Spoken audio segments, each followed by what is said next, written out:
Ike Batista e Thales Gomes falando sobre petróleo, Petrobras e pré-sal, um empresário das antigas, um empresário novato meio Nutella. E o Geomante não vai deixar de reagir. Então vamos lá, vem comigo para a segunda parte do react desse podcast aí.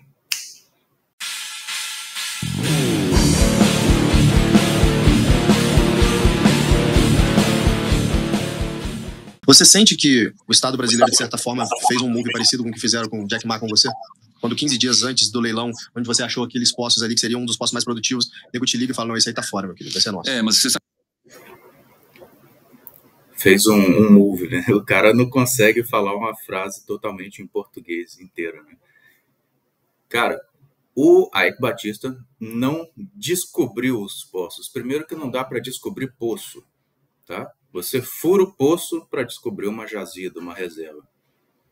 E o Ike não descobriu. Quem descobriu o pré-sal foi a Petrobras. Não sei de onde você botou essa ideia na sua cabeça. Para com isso. E o Estado não puxou o tapete do Ike. O Estado foi lá e viu que as regras até então vigentes não eram condizentes com o que o Brasil ia passar dali para frente com a descoberta da Petrobras do pré-sal. Então, eles foram ver o interesse da nação. Sabe, sim. Você foi injustiçado. Fizeram isso, mas aí eu acho que Deus não quis que eu me metesse tanto no petróleo, porque meus negócios novos são tão limpos que Deus quis que eu ficasse limpo. Pode ser. Você concorda? Pode ser. Mas tem um ponto que é o seguinte, eu sinto que você foi tratado como um Hank Aaron, né, que é do que eu te falei em off lá, do romance da Atlas Shrugged e da Ayn Rand, que é quando Hank Aaron lá dessa indústria metalúrgica descobre esse novo tipo de liga de metal mais eficiente, melhor, que faria com que houvesse uma pressão deflacionária no mercado, e aí o Estado vai e toma isso dele e fala, não, você não tem direito de explorar isso agora não. Você descobriu, você investiu, você tomou risco, mas você não vai explorar, a gente vai explorar. E ele se revolta a convite de John. No caso aqui foi o contrário, né? Foi o Estado que investiu, o Estado que pesquisou, o Estado que descobriu, o Estado que trabalhou na forma da Petrobras, que é uma empresa mista. E aí, anos depois, que a Petrobras tinha pelo menos os 30% garantidos na lei do petróleo para ela em cada bloco de exploração na área do pré-sal, o lobby privado levou ao Congresso uma pressão para o Congresso brasileiro retirar esses 30% da Petrobras. Essa participação de 30% nada mais é do que uma compensação por tudo que a Petrobras investiu, anos de investimento de recursos humanos, recursos financeiros, recursos tecnológicos, que a Petrobras trabalhou, investiu e que agora as outras empresas estavam podendo também usufruir. Então, aqueles 30% compensavam a Petrobras pelo trabalho dela, pelo pioneirismo dela. E aí, o privado foi lá e disse, não, você investiu, você pesquisou, mas agora você não vai... Não, quem vai vir tudo para o privado. Galt, esse personagem místico, ele foge então para o Vale de Galt, né? E ele e todas as grandes mentes produtivas fogem, e nesses Estados Unidos distópico retratado no romance de Ayn Rand, então o Estado desfalece, porque o Estado, na verdade, não produz riqueza, ele só consome a riqueza produzida por homens como nós, né? Então, eu sinto que você foi um pouco... O Estado não produz, o Estado só consome, sendo que estamos falando aqui de Vale, de Petrobras, né? São as maiores empresas da América Latina. Você sabia que as maiores empresas listadas em bolsa no Brasil, as maiores indústrias, todas têm origem estatal? Tirando a Gerdau, vamos lá, Petrobras, Vale, a antiga Aracruz Celulose, que virou Fibria, que virou Suzano, a CSN, a Uzi Minas, não está na bolsa. A antiga CST, Companhia Siderúrgica de Tubarão, hoje é a ArcelorMittal. Tirando a Gerdau, todas as outras foram de origem estatal. Então, o Estado gera riqueza, sim. E não estou falando de banco, tá? Itaú. Estou falando de empresas, de indústrias. E aí você quer se comparar, dizer quem gera recursos, quem gera riqueza, são empresários como eu e você. Então, Então você está se comparando, um vendedor de curso do Hotmart, se comparando com Ike Batista, o cara que criou a mineradora NMX, que criou a petrolífera OGX, um cara que já teve mina de ouro, o cara que teve o cara que foi lá e fundou o Porto do Açu. Você cria infraestrutura, você cria bens, você cria coisas para a economia real. Você não tem como se comparar e dizer quem cria valor são pessoas como eu e você. Não se compara aí. Não estão no mesmo nível. Um pouco disso. Você pesquisou, investiu, tomou risco. Na hora de você colher os frutos, isso é do Estado. Não foi um pouco disso, não? Mas mesmo assim você ainda defende o aparato estatal. Eu defendo. Eu defendo, porque, meu amigo, eu sei o que é um Embrapa. Eu vou te mostrar um negócio que eu estou trabalhando aí sobre uma produtividade de biomassa aí, extraordinário, revolução para o Brasil, futuro do Brasil verde. Então, Embrapa, né? Poxa, todo mundo fala agro é top, por causa da Embrapa. Tem 50 anos ou mais de estudos profundos, georreferenciado o tipo de soja ou cana ou o que for que você planta lá em qualquer território nacional. Isso é inacreditável. Sim. O SUS brasileiro, muita gente reclama, mas que bom que a gente tem, cara, porque você acha que não, mas no meu caso salvou um filho meu. Não. Embrapa é a NASA da agropecuária, né? Convenhamos. A Embrapa que desenvolveu aí as tecnologias para o plantio de soja para o Brasil despontar na produção de soja, por exemplo. A Embrapa, mas a Embrapa é que profissionalizou o café brasileiro, que décadas atrás era um café de baixa qualidade e hoje é um café de alta qualidade. A Embrapa é uma empresa importantíssima e ela faz pesquisa, que depois dessa pesquisa ela é levada para todo o setor privado. Então você vê a importância do Estado. O SUS aí salvou o filho do Ike, mas salva os funcionários do Ike, os seus funcionários. Ou vocês pagam planos de saúde de excelência para todo mundo? O SUS salva funcionários, o SUS mantém saúde dos funcionários e mantém a economia girando. Entendeu? Não tem nada contra isso. Não é o custo disso. Eu sei. Será que não seria muito mais barato cobrar menos impostos de modo que as pessoas poderiam ter acesso a uma saúde tal qual ela tem no SUS, só que talvez mais eficiente, né? Será que você não produziria hoje de forma mais eficiente petróleo do que a Petrobras? Você está falando isso. Não produziria. Mas foi a Petrobras que descobriu, tendo descoberto o pré-sal, devido à insistência e à tecnologia e geofísica deles, esse mérito da descoberta é deles. Tá certo? A construção de FPSOs, essas plataformas gigantes que, eu falei, cada uma dessas custa 2 bilhões de dólares, mais as instalações ficam 5 bilhões de dólares que você paga em um ano, tá? Mas isso é invenção, isso é coisa da Petrobras, cara. Tudo bem, mas você pesquisou, investiu, teria o direito de explorar e mudar a regra do jogo em cima do jogo, né? Tá. O Ike não pesquisou, não investiu e não tinha o direito de explorar. Ele queria comprar o direito de explorar. Então ele não pesquisou, não investiu e não tinha o direito de explorar. Quem pesquisou, quem investiu e quem tinha o direito de explorar, porque já tinha aqueles blocos desde a rodada 0 lá da ANP, era a Petrobras. Tira essa ideia maluca da sua cabeça, Thales. Reveja aí, aprenda um pouco sobre o assunto antes de tentar falar com o convidado aí desse porte. Aí não posso achar um negócio desse normal, né? Não. Porque é o seguinte, se hoje alguém falasse assim, Thales, tem uma oportunidade de você entrar nesse mercado, você vai entrar e falar, eu já aprendi com o Ike. Se for dar certo, vai dar errado, por que eu vou tomar um risco desse? Né? E aí você acaba tendo um monopólio e uma empresa, que é uma grande empresa, concorda, um orgulho nacional, mas agora de novo, e se tivesse 10 grupos X, ao invés de uma Petrobras, o Brasil não teria um combustível mais eficiente, mais barato, não teria uma pressão deflacionária no mercado interno, ao contrário do que a gente vê hoje, a Petrobras sendo usada como cabide de emprego? Não, mas você está falando que cabide. Não teria. O grupo OGX do Ike nunca investiu em refino, tá? E não seria mais eficiente que a Petrobras. Agora, peraí. Deixa eu voltar aqui. Teria um combustível mais eficiente, mais barato, não teria uma pressão deflacionária no mercado interno, ao contrário do que a gente vê hoje, a Petrobras sendo usada como cabide de emprego? Não, mas você está falando que cabide de emprego. Vamos lá. Por que... Cabide de emprego? Cabide de emprego, Thales. Você, com certeza, para falar esse tipo de coisa, é o tipo de gente que jamais teria capacidade de passar numa prova da Petrobras, no processo seletivo. Cabide de emprego é você aí que está assistindo, que trabalha numa empresa particular, e você já está há 7, 8 anos trabalhando no setor, e parece que vai sair aquela vaga para supervisor, para coordenador. e você está confiante que seu chefe vai colocar você nessa vaga. Chega segunda-feira, eles apresentam o novo supervisor, o coordenador. É o sobrinho do diretor, ou o genro do dono, que acabou de se formar na faculdade e não tem nem 1/10 da sua experiência. Isso é cabide de emprego. Ou, por exemplo, aqui na minha cidade tem uma grande empresa multinacional. Vários amigos meus trabalharam ou trabalham nela.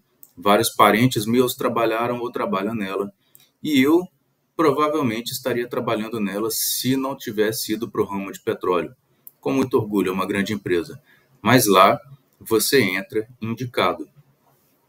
Não tem um processo seletivo aberto, divulgado, que todo mundo pode se inscrever, mandar seu currículo, etc. Não, você é indicado e aí você vai fazer entrevista com o RH, entrevista com o gerente do setor técnico, etc. Não é indicou e entrou, né? Mas só de não ter a concorrência de várias pessoas, porque ninguém fica nem sabendo da vaga, porque não existe uma ampla divulgação, um amplo processo seletivo, e algumas empresas privadas fazem, a Vale faz. Você entra aí no LinkedIn, tem vaga da Vale. Enfim, dessa empresa não tem. Para mim, isso é cabide de emprego, entrar por indicação. Petrobras não. É a mesma prova para todo mundo, no Brasil inteiro, no mesmo dia, no mesmo horário, mesmo conteúdo, todo mundo, caneta preta, lápis, borracha. Se você acredita em meritocracia, isso é o mais próximo possível que você vai chegar de meritocracia. Se eu falar para você o seguinte, se eu tivesse continuado e não tivesse tirado os blocos, eu seria hoje um grupo que estaria gerando 20 bilhões de dólares de lucro, provavelmente, não no petróleo. Pô, essa riqueza, sendo eu, Ike Batista, também, eu ia querer distribuir e fazer coisas sociais. Como você sempre fez. Tá. Né? Limpar, Rodrigo Freitas, investir na Copa do Brasil. Você está dizendo que eu sou melhor que as várias instituições, e obviamente que não você, os empresários são melhores do que burocratas, isso é um fato. O burocrata, ele vive do suor e do risco que o empresário toma. Eu sei disso, mas eu vejo também muito empresário mesquinha, não respeita o meio ambiente. Normal, como também tem burocrata bom. Né? Então, você tem os dois lados. Agora, se a gente for colocar uma média, quem tem mais interesse em ser eficiente? O Estado ou o empresário? O empresário precisa ser eficiente. O Estado tem interesse de ser eficiente para a sociedade.